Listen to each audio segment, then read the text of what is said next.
The Lord be with you. And with your spirit. A reading from the Holy Gospel according to John. Glory to you, O Lord.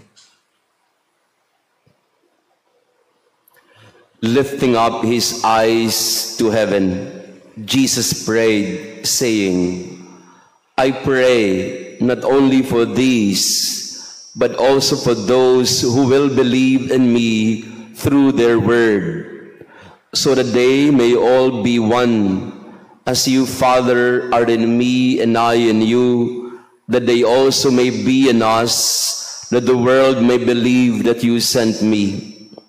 And I have given them the glory you gave me, so that they may be one as we are one, I in them and you in me, that they may be brought to perfection as one, that the world may know that you sent me, and that you love them even as you love me. Father, they are your gift to me. I wish that where I am, they also may be with me, that they may see my glory that you gave me, because you loved me before the foundation of the world. Righteous Father, the world also does not know you, but I know you, and they know that you sent me. I made known to them your name, and I will make it known, that the love with which you love me may be in them, and I in them. The Gospel of the Lord. Praise to you, Lord Jesus Christ. Please be seated. Praise be Jesus Christ. Now and forever. He is risen. Alleluia. Good morning, brothers and sisters. Pakibati din ng good morning ang ating mga kasama. And to our online parishioners, thank you also for being with us in this Eucharist. Your intentions are in this Mass also. The most beautiful prayer that Jesus taught us, of course, is the Our Father. But today, Jesus was not only teaching about prayer, he was praying. So this John chapter 17 is also called the high priestly prayer of Jesus. And we started this meditation yesterday with the prayer of Jesus, the 46th Easter mystery. Now, let us specify further the content of the prayer of Jesus, our 47th Easter mystery, the prayer for all believers. Yesterday, Jesus prayed for his disciples that they may be one as the Father and Jesus were one. So the direction of the prayer of Jesus yesterday was for the disciples. Today is more beautiful because the direction and intention of the prayer of Jesus is not for the disciples, but for all of us. Jesus says in our gospel today, I pray not only for these, meaning his disciples. I pray not only for these, but also for those who will believe in me. So he was also talking about us, talking about you. I'm not only praying for these, my disciples today, but also for those who will believe in me in the future through their word. And I pray the same for them, that they may all be one, as you, Father, and I are one, as you are in me and I in you. And here's something more beautiful, that they also may be in us. So Jesus extended the prayer, that they may be one, as you, Father, and I are one. Not just unity among themselves, but that they may also be in us. Jesus wants us to be in him, to be with him, to be included in the circularity of love between the Father, Son, and Spirit. We can just stay there for today, no? Doon lang, no? Pag nilayang nating mabuti yung panalangin ni Jesus sa mga hindi pa niya nakikita sa mukha, pero nakikita niya na sa kanyang isipan.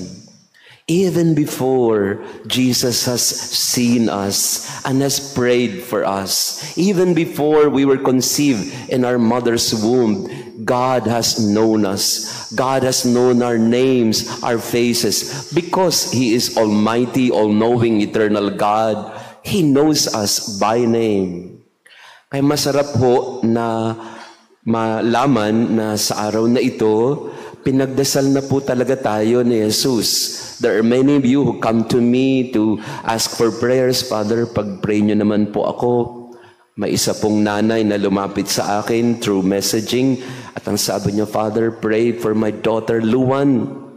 Pray for her complete healing and recovery. And in my cell phone, there are a lot of names that I pray for every day, especially in this Mass. Kung titinan po ninyo yung mga intentions natin sa misa, 3-4 pages po yan na iniisa-isa ko rin po pagka tayo ay nandito sa banal na misa. As we continue our prayer, I mention those names.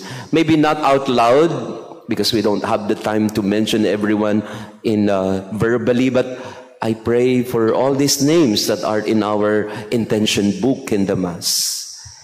And Jesus has prayed for us before, and He's still praying for us even today. In the first reading, Jesus visited Paul.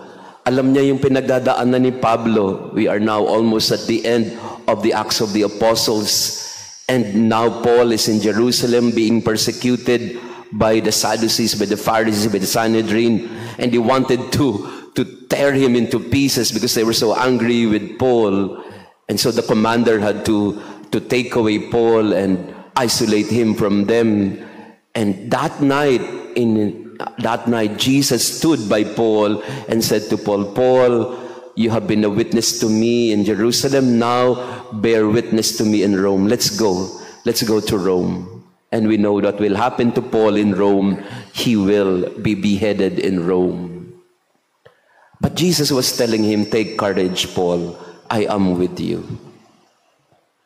Jesus also is with us. As He was with Paul that night, He is also with us, telling us, I am praying for you. I'm bringing your intention to my Father. And in fact, not just in your intention, but I am bringing you with me, that you may also be with us as I am in you.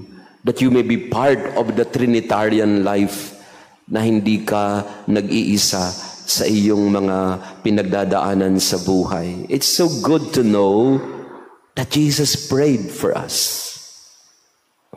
Pakisabi nga sa katabi mo, I'm praying for you. Kahit hindi naman. So pwede po ba na sa simula sa araw na ito, magkaroon kayo ng prayer partner, no? Yung mga nagsisimba naman daily. Maybe you would like to find someone in the congregation, in the community that you would like to pray for every day. It's good to know someone is praying for you. Particularly for you. Maganda pong may prayer partner. At yun din po maganda siguro sa mga mag-asawa eh. Ito, lagi ko pong sinasabi ito sa mga mag-asawa na inahanda ko para sa kasal. The first act of communion and intimacy between the two of you is to be one in prayer. Kaya pag ako po'y nagkakasal, ang isang ritual na ini-introduce ko sa mag-asawa ay the ring prayer. The ring prayer is kung ano oras sila kinasal, every day, hahawakan nila yung kanilang wedding ring and they will say a little prayer for their spouse. Para every day, they will renew their vows. So I often tell the couple, you are wedded at 9 o'clock. Every 9 o'clock, you hold your wedding ring and pray for each other. So that wherever you are, your husband may be abroad or somewhere else, but you are together in prayer. The first act of unity, the first act of intimacy between husband and wife, and in the family for that matter, is praying for one another. Ang pagdasal para sa isa't isa. Ito yung pinakitang halimbawa ni Jesus, at ito rin ang dapat nating tularan sa ngayon. Pray for each other. At paano po nagdasal si Jesus? Even our gospel, the Gospel of John, is even more graphic How did Jesus pray? He lifted up his eyes to heaven. Ang ugali po ni Jesus, as described by John, whenever he prays, he lifts up his eyes to heaven. So mamaya, pag nagdadasal po kayo, ganun po ang itsura nyo ha, yung kagaya ng ginawa ni Jesus. Lift up your eyes to heaven and pray like Jesus, and ask Jesus also to continue to pray for you. So today, let us fill this church. Let us fill this space with praying for one another, interceding for one another. And after the Mass, we will have our healing prayer through the relic of our saints, Maria Goretti and Ezekiel Moreno. Praised be Jesus Christ. Now and forever. Stand. Let us pray. May the mysteries we have received, O Lord, we pray, enlighten us by the instruction they bring and restore us through our participation in them, and that we may merit the gifts of the Spirit through Christ our Lord. Amen. Maraming salamat po sa inyong pagdalo sa ating banal na misa. To our online parishioners, thank you also for being with us. Friends, hindi lang po si Father ang nagdadasal para sa inyo, hindi lang mga kaibigan o mga madre. Jesus Himself, He prays for us continuously because He is the eternal high priest who brings our needs to the Father. So do not worry. Take courage. Christ knows you, your intentions and needs, and He prays for you. Amen?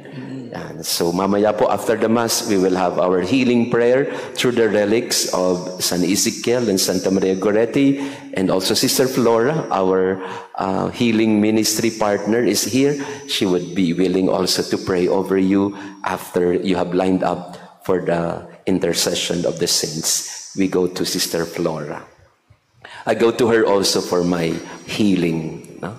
And the Lord be with you. And with yours. And may our loving God bless you and your family, the Father, the Son, and the Holy Spirit. Amen. Our Mass has been offered. Go in peace to love and serve the Lord. Alleluia, alleluia. Thanks be to God. Alleluia, alleluia.